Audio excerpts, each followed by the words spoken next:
Hi, I'm Marna, and I have kind of exciting news. This is our 100th video, and to commemorate that, Darren has done something really fun. He has a 3D printer, and he has been printing troll dolls. Are they perfect? They are not. Are they fun? Oh my goodness, they are. I hope you can see how shiny that is. This is gold metallic. So cool. Anyway, we are going to give one away to a subscriber that leaves a comment in our on this video.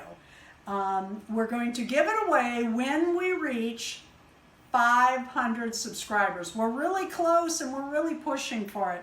These are really cool. What are these wheels?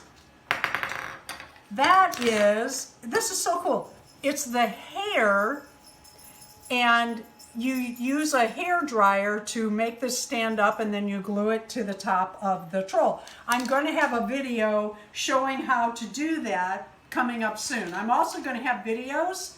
Look at this one. He made this so that part pops out, and I don't know if you can see that on film.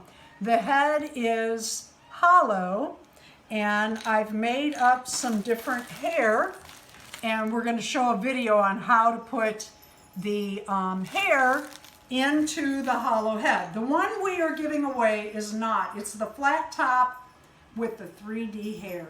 Thank you for watching. Thank you so much to all of my subscribers out there. And please, if you are watching this and you are not a subscriber, please subscribe.